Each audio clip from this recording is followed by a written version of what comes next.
রাষ্ট্রীয় লেভেলে রাষ্ট্রীয় আলোচনার মাধ্যমে হয়তো দুই একটা রাষ্ট্রীয় লেভেলে চলে আসছে, বাট ওইটা খুব একটা বড় আলোচনা। কি বিষয় নিয়ে কথা হলো? আচ্ছা আমি বলতেছি আমাদের লুৎফুজ্জামান বাবর 18 বছর পরে আপনি স্বরাষ্ট্রমন্ত্রী হলেন। 18 বছর পরে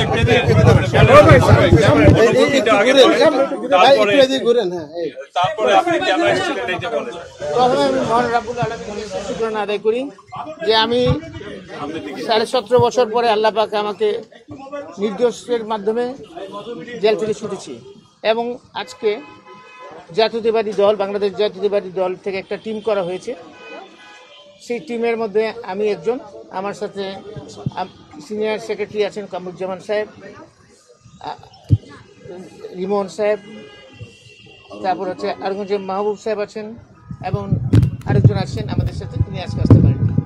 তো যাই হোক, আমাদের আসার উদ্দেশ্যে আমাদের কিছু কিছু জিনিস আমাদের ম্যাটার অফ কনসার্ন হয়ে দাঁড়িয়েছে, উদ্বিগ্নের জায়গা, যেগুলো আমরা ওনাদের সাথে অত্যন্ত আন্তরিকতার সাথে অত্যন্ত সৌহার্দ্যপূর্ণ পরিবেশে আলোচনা করেছি।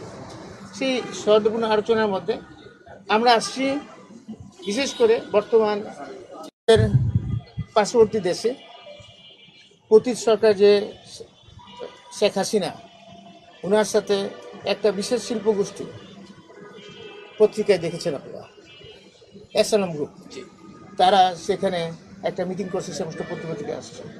সেটা মিটিংয়ের উদ্দেশ্য ছিল বাংলাদেশের নির্বাচন বানচাল করা, নির্বাচনের বিভিন্ন সহিংস ঘটনা ঘটানো। এটা তো একটা উদ্বেগের জায়গা, সেই ব্যাপারে আমরা আলোচনা করেছি। আরও অনেক কিছু আলোচনা করেছি, যেমন বিভিন্ন অবৈধ অস্ত্র এবং লুট হওয়া অস্ত্র, সেটা যে উদ্ধার হয়নি এখনো, সেটা আমাদের উদ্বিগ্ন জায়গা। অবশ্যই বরং অত্যন্ত সৌহার্দ্যপূর্ণ, অত্যন্ত সুফল, মানে অত্যন্ত ফলপ্রসূ আলোচনা হয়েছে।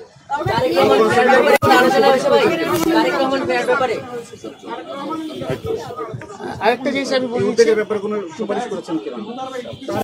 না আলোচনা হয়েছে একটা ব্যাপার আমরা কনসার্ন করছি, যেটা খুব রিসেন্টলি এএসআই নিয়োগটা হচ্ছে। সাধারণত নিয়োগ হয় কনস্টেবল, এসআই এবং এসপি লেভেলে, কিন্তু দেখলাম এএসআই লেভেলে নিয়োগ হচ্ছে। কনস্টেবল থেকে যারা হয় তাদের একটা ক্যারিয়ার থাকে, যেমন সে এসআই হবে, ইন্সপেক্টর পর্যন্ত হইতে পারে। আবার এসআই লেভেলে যারা হচ্ছে তারা এসআই থেকে ইন্সপেক্টর হয়ে ডিআইজি পর্যন্ত হয়েছে, অনেক উদাহরণ আছে। আবার এসপি থেকে তো আইজি পর্যন্ত হতে পারে, কিন্তু এখন এএসআই পর্যন্ত সেটা একটু বিভিন্ন জায়গায়, কারণ কনস্টেবলদের মধ্যে একটা বিভিন্ন রকম একটা অবস্থা দেখছি, সেটাও একটা আমাদের উদ্বিগ্ন। সাবেক স্বরাষ্ট্রমন্ত্রী হিসেবে আপনি কি মনে করেন দেশের আইন শৃঙ্খলা পরিস্থিতি এখন ভালো না খারাপ, আপনি কি মনে করেন? আমি এটুকুই বলবো না, ভালো করার যথেষ্ট চেষ্টা করছেন, আন্তরিকতা কোনো ইনশাল্লাহ দ্রুত ফেরত আসবে, আপনারা দোয়া করেন। আল্লাহ